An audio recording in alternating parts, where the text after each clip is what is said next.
Okay, for this video, I'm going to show you guys how to do some compound formula writing. That is, you have two elements that are forming a bond with one another, and you want to know how many of each element you need in order to make that full compound that is being formed there. And you can do that pretty easily by just taking a look at the valence charge, or basically the charge the atom takes on when it goes through a chemical reaction and makes an ionic bond. Let's go ahead and take a look how to do that. Okay, first step is to just write the element symbols. Okay, step 2, write the valence charge for each symbol. Now, this is not information that is written on every single periodic table, but if you have a handy-dandy one nearby, hydrogen is in the first column. Everything in this first column has a valence charge of +1. And if you have something in this column here where fluorine is, or where the halogens, everything in this column has a valence charge of -1 when it becomes an ion. Okay, step 3, add up the charges until a net zero charge is reached. So we have our charges here. What we're going to do is down below, we're going to write these charges, -1, add these two up together, and if they come to 0, we're good. If they don't add up to 0, we're going to keep adding more. So +1 and -1, when you add those together, you get a net charge of 0, so we're good. You would just write your formula. Since there's only one of each, you just write it as HF. Don't worry about adding numbers. Let's take a look at a few more examples following these steps here. Okay, step 1, write the symbols. Let's say we want to find, let's look at a little bit tougher example. Let's look at sodium and oxygen.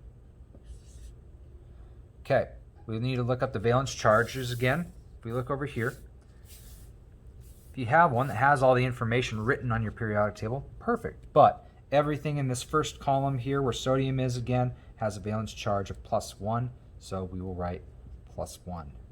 Oxygen, it is 2 away from the noble gases, and because it's a nonmetal, it's going to have a minus charge. It is 1, 2. Everything oxygen, sulfur has a valence charge of -2 when it becomes an ion. Okay. Next, we write these charges out, add up whatever we have less of until we reach what we need. +1, -2. We need more sodium, so we'll add another sodium. +1 gets you 2, -2 gets you 0. We've reached our net 0, so it's going to be Na2O. Let's take a look at one more example.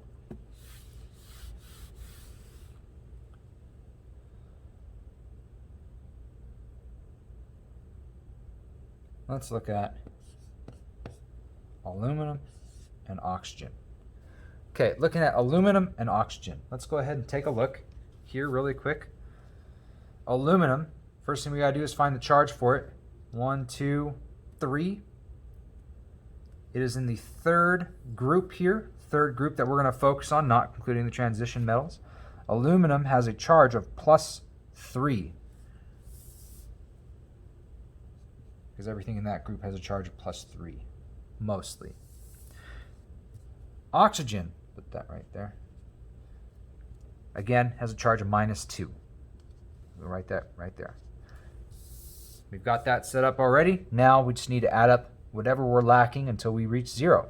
So aluminum, oxygen, got -2 here, +3 here. We need to add another oxygen. -2 gets -4. +3 is not quite there yet, so we need to add another 3. +3 is 6. -2 is 4, so we need more oxygen. -2, reassess. 2, 4, 6.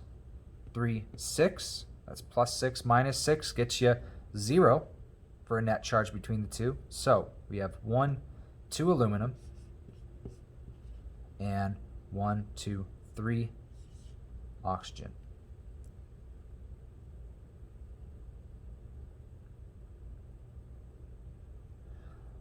There is another method I want to show you really quickly. It's not always foolproof, and it's why I didn't want to show you it, but I'll show you the last method and why I don't teach that method, because there is another cool way. So another way to write that, we had Al, aluminum with a +3 charge, oxygen with its -2 charge, is we just take that charge that aluminum has, just look at the number, and write it down here. Take that number and write it down here, and that would be what the formula is. So Al, we just take the 2, write it here. We take the 3, put it there, and whatever that charge is over here goes here, charge goes right here, and that's what you get. And if you scroll back through the video, you'll see, yeah, that was right.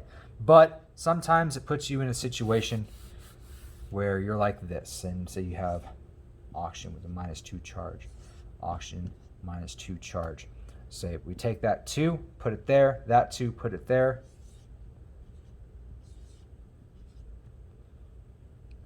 Another step that you would have to add to make this accurate would be to divide everything or simplify so that it comes to it just adds another step, basically, because these already cancel each other out.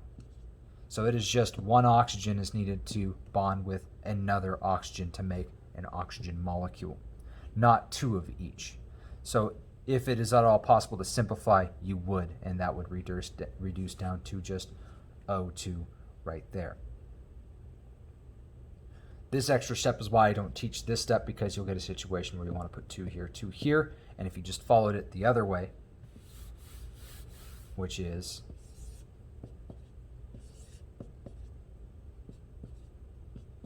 count up the number of atoms that you need, 1 here, so we just write the O and the 2 for 1, 2, right there.